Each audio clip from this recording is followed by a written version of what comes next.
tàbbi na ci politique.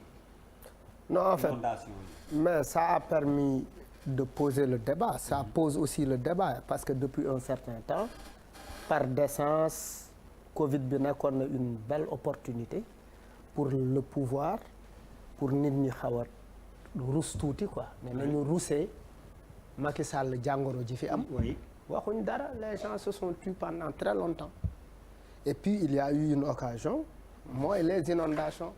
Même bu fekkee les gens ne viennent pas pour dire solution bi lii la. Il est important que dans une démocratie que les gens s'opposent, que les gens parlent de politique. Mun nañ ci am ay lectures yu bëri on peut, parce que même récemment il y a une journaliste de cette télévision là qui attaque Sonko, qui attaque tel, qui fait des sorties yi nga xamante ne c'est très opposé, qui ne sont pas dans le cadre de ces émissions peut-être. ñu ngi gis affaire yooyu et ça soulève un débat. Ce qui est important mooy li ëpp solo mooy dans un pays où les gens parlent, où les gens discutent, où les gens où dafa am kii dafay wax lii kee wax lee, le débat c'est super important parce que depuis un certain temps le débat politique n'était pas animé. Moi ça me permet de me rappeler lan su Wade da ngay jékki-jékki rek dégg naa soxo il pose le débat parce que en fait en termes d'animation du jeu politique c'est quand même important. Il faut que des voix s'élèvent, il faut qu'on les entende, il faut qu'on les entende, il faut qu'on les voit. Des fois ñu rax ci un peu de populisme, dafa nga gis nit boo xamante ne mu ngi xuus ci ndox mi xelam di tey te gëmu ko.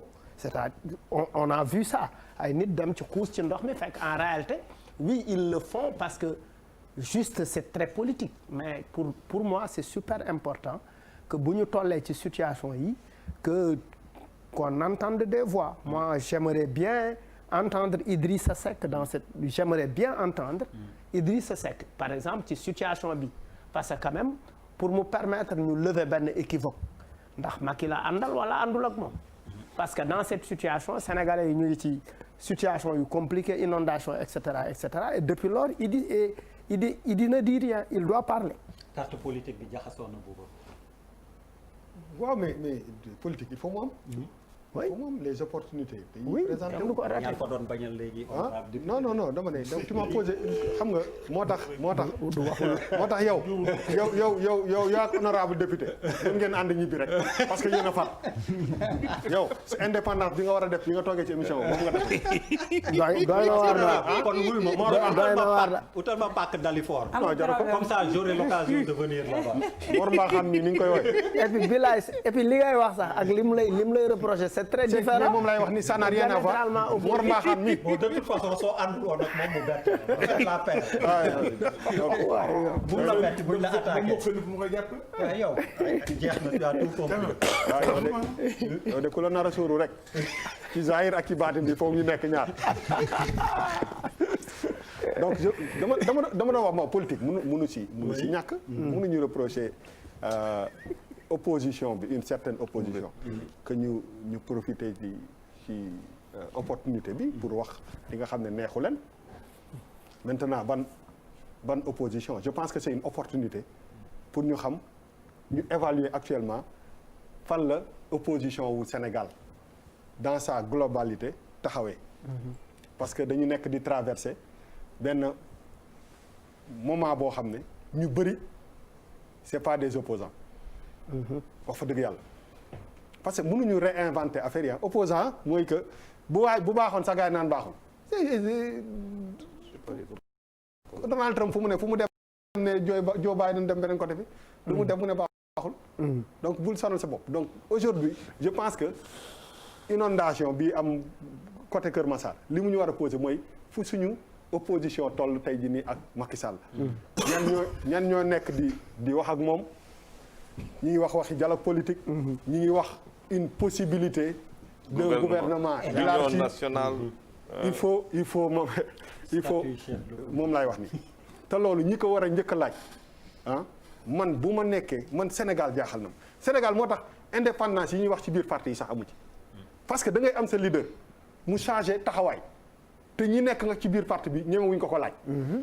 c'est-à-dire tout dépend du leader bi moom li mu décider rek moom mooy am c'est-à-dire que man su ma nekk ci benn parti nga daan doxalee nga jékki-jékki complètement changer fusil d'épaule dama la war a laaj yow lan ngay def ndax da ngay opposé wu parce que y a une certaine opposition boo xam ne existé wul te fu mu nekk nii ñu bëri am na ay calcul yu ñu nekk di def te je pense que opportunité bu mel nii quand si opposants yi génn les opposants laa wax parce que aussi il faut ñu respecter nit ñi ci seen juste valeur tey jii nii mënuloo jël ñëpp rek nga ne leen ay opposants lañ du ñëpp ñooy ay opposants am na ñoo xam ne amuñu benn projet pour le Sénégal seen bopp lañ fa nekkal di jéem a wax seen bopp ay opposants fekk en réalité wala ay hommes politiques en réalité seen bopp lañ fa nekkal parce que représenté wuñ sax grand chose aujourd'hui ci biir opposition bi il faut quand même il faut pas ñu ragal ko wax kan moo ci gën a nekk ci kanam par rapport ak li fi xew c'est Ousmane Sonko moom moo fi nekk koo xam ne dafa génn taxaw vraiment assumer position boobu parce que tout tourne autour de cette personne là wax fa dëgg yàlla. mais c'est malheureux. waaw mais non bàyyi ma may eggal. situation bi mais non mais xam nga soxna si moom laay wax dafay difficile nga objectif nga wax rek te yàlla tax man politique woo damay. waaw non barke bàyyi lay dooma dagg. non mais di ngeen ma. daf ma dagg léegi bi may wax. mais non di ngeen daf ma dagg léegi bi may wax moo tax ma wax la. doo ma bàyyi ma daane. situation bi ñu toll nii ñun waxuñu APR. waxuñu coalition Benno Bokk Yaakaar déggu leen ko benn yoon ci inondation situation yi ñu toll nii population yee nekk Kër Massar xamul Pastef xamul Idi xamul kenn xam nga lan la xam kan mooy ñëw génne ko ci situation boobu parce que au Sénégal nag lépp warul mën a nekk ay politique. léegi mën naa eggale. parce que moom bu demee show la fay def. est-ce que mën nga amu fa lenn lu mu fay def te loolu intéressé wul waa Kër Massar. mais dama doon wax. non Malal bàyyi ma eggale. non bàyyi ma eggale.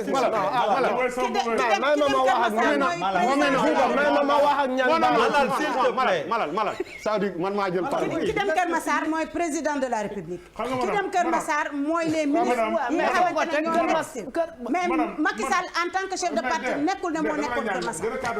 politique bi moom lañ ko def s'il te plaît. voilà s'il te plaît. Bouba pour continuer Malal jàpp si rek. ah d'accord ok Bouba continuer. ruse naa ko waa Fuken Cook.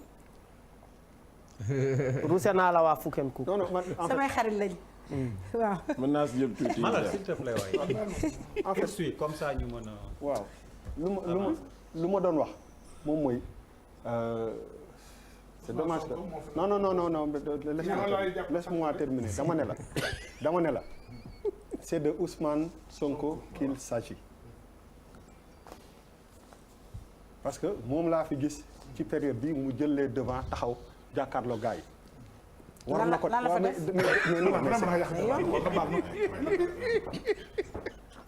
mais man su ma doon man sénégalais bi man sénégalais bi su lu mel ni amee te gisuma benn homme politique bu taxaw ŋàññe wax lii wax lale dama war a tiit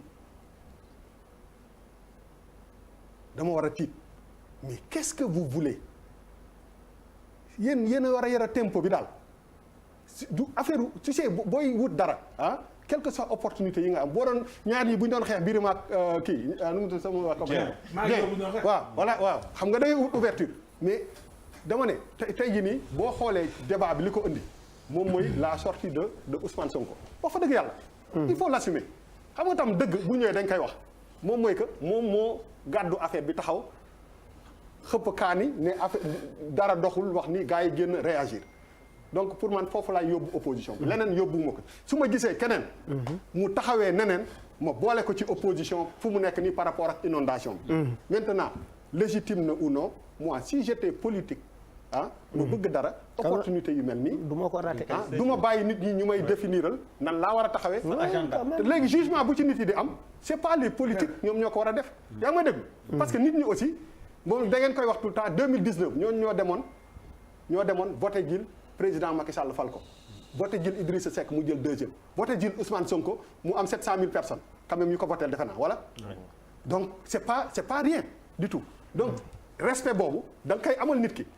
wax fa dëgg yàlla maintenant bu ñu toogee ne woy dañuy politiser affaire yi mais tout est politisé ici aujourd'hui quand j'entends honorable député di wax mais je suis désolé je ne vois pas un député je ne vois en rien un député et ça me fait peur ki may dégg su may dégg DG bi di wax je ne vois pas un DG je vois que de la politique ñun ñi nga xam ne nokk yi li lecture boobu la ñu am donc quel que soit boor bu mu jógee mbir yu mel ni li ci dommage dëggantaan moom mooy je pense que il faut que nit ñi assumer seen position par rapport ak politiquement fi dëkk bi di dem parce que il y a tellement de calcul fu mu nekk nii tellement de calcul que loolu lu mu lay renvoyer mooy que en fait en réalité gars yi seen agenda bopp moo leen gën a intéressé seeni calcul moo leen gën a intéressé que yenn position yoo xam ne dañ ko doon jël bu fekkoon tout était kii bu ñu nekkul woon ci période de calcul politique yàlla dialogue politique qui est là il y a beaucoup d'opposants da nga leen gis ci média yi da nga naan mais attends suñu leen posé yenn question directe yi sax dañuy wër personne non dëgg la gars yi assumé wuñ donc réew bu mu mënti nekk pouvoir day am opposition forte dafay am te loolu dafa am solo ci réew donc il faut pas que ñuy juger nit yi par rapport ak kii maintenant mën nañ on peut ne pas être d'accord ak kii wala kële mais ñun man sénégalais dama bëgg une opposition forte muy jax et de contribution non de contribution et de contradiction et de et puis la ligne c'est au parti de le décider c'est pas à ses adversaires dama ne opposition boo xam ne dafay day critiquer day critiquer day suggérer quel que soit kii mais opposition dafa war a am ci réew pouvoir dafa war a am ci réew maintenant ñi koy incarner kenn mënul fexe ba ñu ne par exemple situation yu mel ni kenn waru ko politiser mais am na ay hommes politiques yoo xam ne seen opportunité la pour ñoom aussi ñu wax li nga xam ne moom la ñu xalaat loolu kenn mënu ci dara. Papis qui n'a pas beaucoup parlé. waaw depuis 2 heures de temps je n'ai parlé qu'une seule fois. métti na trop.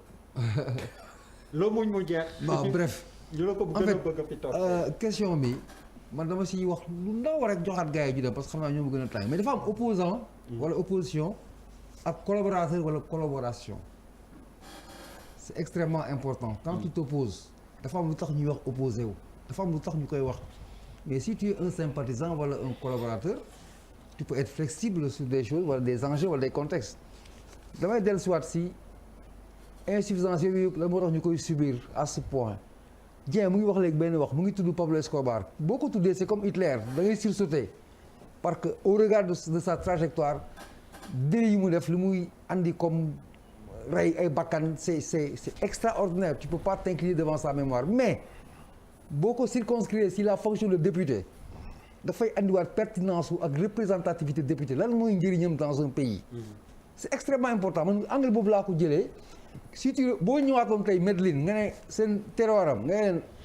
on fait revenir Pablo on le ressuscite mu nekkaat dëgg dañuy wax waaw c'est important donc député du pour ay figuration ay symbolisme yu mel noonu c'est tellement vrai que est-ce que xam nga ne une bonne assemblée parce que quand tu parles de député tu renvoies ça à l'assemblée mooy ses finalités est-ce que xam nga ne une bonne assemblée nationale une bonne assemblée laa wax dafay sax fatt ay insuffisances opposition daf koy nëbb c'est-à-dire les insuffisances de l'opposition même s'il y a des failles la pertinence de l'assemblée et son contenu fait en sorte que il y a un tant soit peu benn équilibre mooy ce qu'on appelle fameusement la séparation des pouvoirs tu sens qu'il y a un contre-pouvoir ailleurs même si il est vrai amul benn état benn régime dans aucune industrie benn université fenn du ñu jàngale ne pour diriger tu as besoin de la majorité c'est vrai tous les chefs d'État ont besoin d'une majorité pour gouverner c'est juste pour gouverner parce que am na ay moments yoo xamante ne pour sécuriser le président il y a des décisions à prendre et ce sont les députés ñoo la mën a conférer ce mandat loolu ngay amee soxla bi mais pour plaider la cause et dire à ton parti non président lii baaxul wala dire à ton ministre non lii c'est pas bon c'est pas un blasphème dans une vraie démocratie or fii c'est le cas le bon député ici chez nous mooy ku ñëw lu ñu la wax nga ne oui il est bon bu ñuy reconduire dañuy reconduire waat mais si tu n'es pas un bon député c'est parce que tu auras dit au président un jour wala benn jour je ne suis pas d'accord revoir l'image de Giscard d'Estaing Valéry Giscard d'Estaing qui a été président de la France mu pare kooku nag moo namul dara quand même nekkoon président de la France ñëwaat à l'hémicycle toogaat avec son âge pour participer au débat de la constitution de la France c'est ça le rôle d'un député moo tax man dama bëgg waxaat honorable député bii loolu dafa war a bokk ci combat yi c'est vrai moi j'aime bien ton comportement ni ngay c'est vrai tu es dans ton rôle j'adore ça mais dëgg boobu ngay wax va plus loin et apporte-nous un plus benn souffle nouveau pour rappeler aux uns et aux autres lan mooy rôle député c'est extrêmement important et là on pêche opposition bi nag moom pour man amatuñu dañu nekk en vacances pour man xëy na les vacances vont se terminer un jour ils vont revenir. Pas toute l'opposition. Mais pour man non y a que Sonko qui existe man nag balaa ñu wax Sonko laa gi léegi maa ngi Sonko xam nga gars yi tam wax ñu glissé nga fekk glissé nga mais pour l'instant opposition classique radicale bu tax nii wax opposition dans ce pays aujourd'hui bu fekkee yàlla moo tax ngay wax waxoo pour Macky Sall maire wala pour président Macky Sall kontaan waxoo ko c'est Sonko. Politisation des inondations.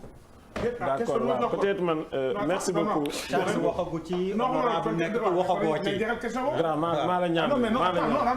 da nga teg benn question nga jox ku nekk mu. d'accord léegi kii waxagul. kii waxagul da nga posé question bokk la. si c'est la même chose mooy politisation bi rek ni mu dekkilee ku jegi c'est la ñëpp a ciy wax. peut-être li ma la si ñaan mooy balaa ma si leeral rek. j'ai été interpellé tout le temps dañ ci focus selon les débats dañuy dem noo xam ni jeune. thème bu njëkk bi dañuy dugg ci biir xam nga dañ ma interpellé si 2 points. bind ak li ñuy mujj waxtaan.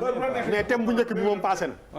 thème bii la ñu wax. thème bii rek la ñu wax. waaw xam nga dañ ma interpellé si nos casquettes politiques. ma bëgg la wax xamal que day difficile ñu même séparer nos casquettes politiques à nos fonctions la preuve. Monsieur Dieng il m'a directement accusé de bon loolu te na doon wax yëpp wax ki la leeralal ko rek parce que il a fait beaucoup d'amalgame d'abord 5 ans yi ma def ñeenti ministre laa liggéeyandoo Oumar Gueye après Pape Diouf ñu indi séparé affaire inondation créer que ministre Khadim Diop après Mansour Faye donc c'est pour vous dire peut-être nga bañ cibler rek kenn mais on est à l'aise lan fa jot a def c'est écrit et cetera peut-être yeneen yu ñu bind yi ngi si wax aussi électropompe d'accord parce que dama interpellé électropompe du moo gën motopompe ça dépend des aspects techniques ay débit ay capacité des caractéristiques maintenant pour la politisation que vous dites bon effectivement on est un peu même ñun man de personnellement gêné suñu gisee nit ñi nekk si yenn métiers yi ay hommes ni ma mën a wax ñëw def seen show c'est plus ou moins ce qu'a fait l'essentiel de l'opposition ils viennent avec beaucoup de caméras on fait leur show et duñ fa sax wax proposition parce que mën naa d'accord que amuñu moyen mën naa d'accord qu'ils ne détiennent pas les leviers pour enlever les eaux exactement mais ce que je ne peux pas comprendre c'est qu'ils ne fournissent aucune idée pour trouver des solutions mais ça Macky l'avait fait. En s'opposant à Wade, il a profité de toutes les opportunités pour l'écraser. Par exemple, illustré. Mais il y en a eu beaucoup. Non, xam nga loolu quand même, vous ne pouvez pas dire mais parce que le fait qu'on ait une société civile qui dit non, le fait qu'on ait une opposition qui se lève. Non, dama ne le fait qu'on ait une société ci la bokk. waaw. ci la bokk man. non dama ne le fait qu'on ait une société civile qui dise non, le fait qu'on ait une opposition qui s'indigne bu taxaw ça stimule le pouvoir mais c'est important. Pourquoi? Mais je ne dis pas qu'ils ne doivent pas s'indigner. C'est pas ça que j'ai dit. On est d'accord que c'est le pouvoir moo am prérogative def yenn problème. Oui. Mais lorsqu'on prend l'initiative d'y aller, ce n'est pas uniquement pour se faire photographier. Ça, c'est trop facile. Je pense quand même que ce minimum qu'on peut attendre, c'est au moins d'une certaine suggestion. Comme notre ami essaie d'étaler plus ou moins ses connaissances, ku ñëw foofu nga ni lii solution la ou bien lii voilà des propositions ou bien des pistes. parce que nag ñeenti candidats ñoo fi nekkoon ci élection présidentielle yi. kan la par exemple ñoo représenté. kan la c'était qui ñoo njëkk représenté. en tout cas ñuy demoon quand je vois Bobo Ndour me dire que du bokk mu oppose. non ça fait plaisir au Sénégal. C'était qui de voir Bobo Ndour dire que nekkul ci opposition. kan la woon non bàyyi ko rek. astafurlah. C'est triste. non bàyyi Je vais parler de Saint-Louis. non déedéet non Saint-Louis. J'ai trouvé Bougane qui est venu. Oui. Notre ami l'ex-maire Cheikh Bamba Dièye est venu se déplacer dans des quartiers mais après ngeen jaxase ko ak Sonko vous avez trouvé la belle stratégie pour le mettre en mal avec Sonko. qui ñun ñoo jaxase Sonko. non il faut qu'ils assument leurs propos ñoom ñoo waxante ils l'assument. Ça c'est très stratégique de votre part. On a d'autres préoccupations que essayer de les voir. Je pense que ñoom ñoo def seen ay sorties et ensuite di assumer seen ay propos.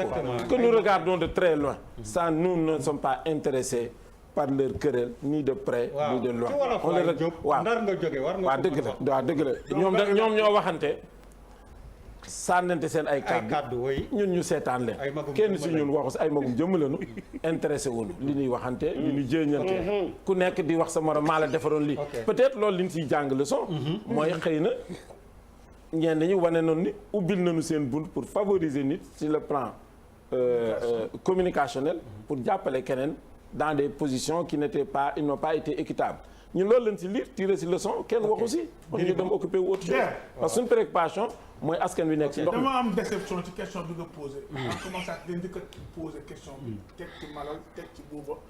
kii non toi tu es Farouk. fii yow da laa nangu ni Farouk Macky Sall Farouk bu tey nga attaqué ñu léegi. donc Farouk bon question bi ñu posé wu mooy lan. inondation am na.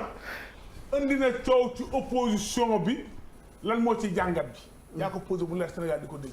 amul kenn ku tontu question bi dañ ko daw ñoom ñëpp. dañ ko daw wëkkat parce que ça gis nga li ñuy subi par jour mu ne ko sax benn ngoon.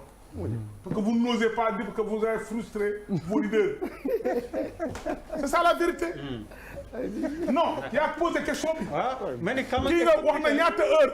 ba léegi waxu ci xalaatam mën na taxaw ne Bougane li muy def waru ko def Sonko li waru ko def déggoo ma ko dafa tëb wax ji. ñoom ñëpp booba comme mooy seen porte-parole mu tëb wax ji. moo tëb wax tan. da nga waxoo ci. waxoo ci dara. da nga ca andi Macky Sall wax jooju mais attends comme que l'opposition yu xul la ngir yàlla li Macky Sall yax du ci yoon Macky Sall. kan moo ci tudd Macky Sall. waaw non yaa non li ngeen wax yëpp dañ ko wàcc ci wax opposition.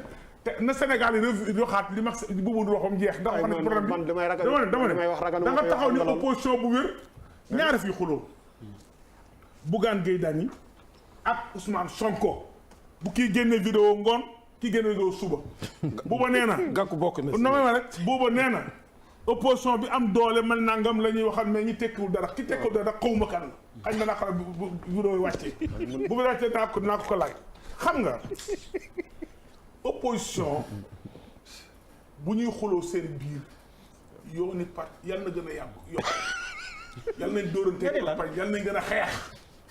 c'est ce que je souhaite. yow léegi yow. non mais dama lay dagg yow xuloo bi xamoo ci dara. man non.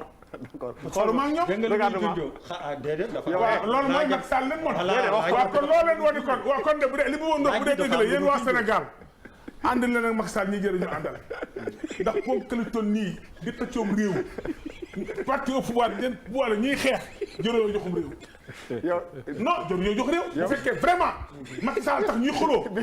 non ñu jërëjëf jox lekk sax. Pierre doo ma defal. su ko Macky Sall ma ne non may ma. Pierre doo ma may picc doo ma may picc. su ko Macky Sall ma ne la fait. Birima yow waat nga ni yow xool ma. picc et picc moo ne ci télé bi yow waat nga ni xool ma xam nga yaa ngi rek. waaw ne la yow xeex bi c'est xamuñ ci dara. man nga de waaw man Bouba Ndour man xaw Sonko xam ne sama adversaire la Bougane moo dëkk Ndar mais petit tànn àndatuñu. tu ne réponds pas à ma question. non may ma Birima Ndiaye. Sénégalais yi reproché nga leen ne tontu wuñu ci Sénégalais yi ñu ngi lay seetaan dama ne. non déedéet defal ndànk. di nga def ndànk de. dañu nekk avant émission bi di takk ay micro di waxtaan. yow Birima Ndiaye Sénégalais yi day seetaan. xamoo ci dara. barki Cheikhul Khadim xaw ma ci dara. d'accord comme wax nga loolu wóor na. je jure sur le Saint Coran xaw ma. d'accord yëgoo ci dara. non li ma si mooy li ñëpp yëpp. ñëpp yëpp mooy. d'accord Bougane mais man ça m'a fait plaisir. parce que Bougane moo créé le télé. bu ma saa defee discours tey bu saa mu Ousmane Sonko ne ko yaay sunu président waxal réew mi. muy ñàkk lu mel ni xel muy xeex kay c'est encore mieux pour nous. dama ne la sànq. xuloo Bougane bi ak Sonko. c'est pas anodin. c'est pas kon li ngeen xanaa ngeen war a ko ne non attends kon yéen daal mën naa war a ma jaaxal naa. parce que léegi kon non li ngeen di wax ni ngeen di ñemeel ko su ko. Sonko waxu ko. da ngeen di wax ni kon Macky Sall daa jënd Bougane. la ngeen wax. non ah si non il faut être courageux. on est courageux wax day egg wala man kenn du ma koy li ngeen bëgg a wax ñëpp am xel di leen déglu. parce que yéen a taxaw ni le seul opposant c'est Ousmane Sonko. léegi picc ah non c'est vrai non waxuma dama ni. yaa wax c'est pas élégant c'est pas élégant yow bul wax loolu. parce que c'est pas élégant dañu dellu si vous êtes des mais attends mais expliquez c'est pas élégant. mais lan moo andi c'est pas élégant c'est pas éloquent. non mais lan moo c'est pas du tout éloquent. Birima lan moo andi coow li. kaay ma wax la coow li li ko andi taxaw naan. non li ko andi dëggal sax mooy que kii lay jiiñ amoo sago ci ku tudd Sonko. bien que àndoog moom ki nga àndal xam naa ko mais amoo sago. maa ko wax xam naa ci nga àndal. kan la ni ko s'il te plaît kan la wax ñu ko ñu xam. xam nga man xaw ma. man xam naa ci man. xam nga réalisateur bi réalisé émission bi dama jox toujours. xam nga xoola non Pierre. wuy ma man maa gën dama ne. da ngay wax nag non wax bi yeggul de. man xoola déedéet wax nga wegal dëggu ma la man ci télé bi laa toog di xool xoola ñoom ñu ngi may seetaan ñoom opposants yi ñoom homme du pouvoir ah ci nga li ngay wax ni yow xam nga ni amul benn nit bu taxaw fii Sénégal naan la Bouba Ndour mi man la àndal ah waaw yaa xam loolu leer laa lay wax waaye itam yow nga def noonu yow nga jox ko vidéo man aw ma benn ambition politique man aw ma politique sama yoon nga ko faral ci sax xam nañ ko kaay ma wax la dama ne dañuy xeex man Birima Ndiaye dama cee kontaan sama point de vue laay wax lool ndax Bougane yëkkati télévision heure bu xëyee jox ko Sonko muy yàq Macky Sall luy xëy ni yaakaar ñoo ca nekk yàllaa leen atte ànd bu lalul ci dëgg ci xeex lay mujj alors ak mbonante loola fi nekk fii rek jaw bu Macky Sall def discours à la nation ñu nekk Sonko des médias mu yàq lu mel lu ko neex c'est ça loolu li ñu doon def xam nga booy opposé il faut faire attention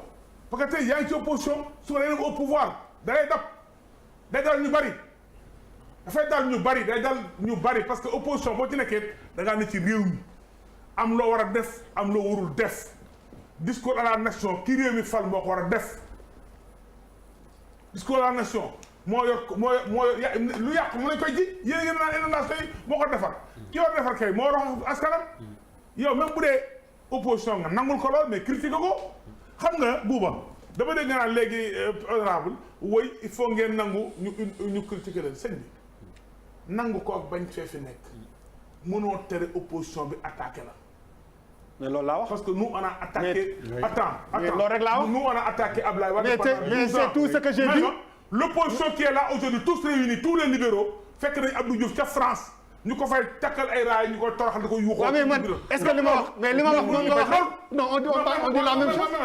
mais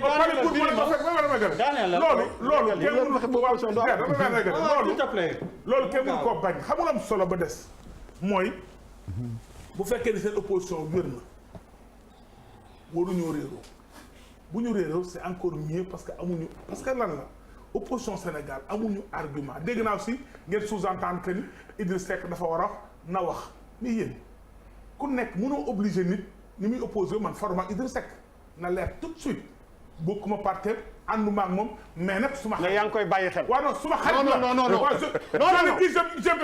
bàyyi xel dans ton discours. lan mooy yaa ngi koy bàyyi xel mani wax day leer.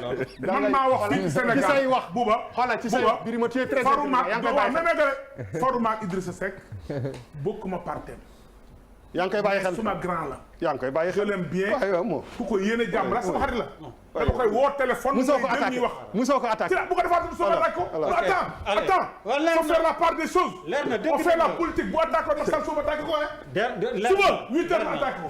si Idrissa Seck attaque Macky Sall je l'attaque demain. devant la télé caméra bi feeñ. mais nag en dehors de la politique. ci réew mi la dëkk Sénégalais la sama maa ko def mu nekk suma grand frère je l'aime bien. je l'appelle au téléphone. dafa nammeeku mu may woo téléphone bi ma jël. loolu ku dem nga xarit. question bu précise la am pour yow jàppale ma si nga tontu ma si. xaw naa ko junj ak kële problème mu premier ministre bi nga xam ni même Mamadou Lamine Diallo mi ngi naan na dellu si. est-ce que Macky Sall te ñu ngi junj ni gouvernement élargi bi boo moytuwul day delloo si premier ministre ndax du nangu noonu ni erreur la defoon bi ci jëlee premier ministre.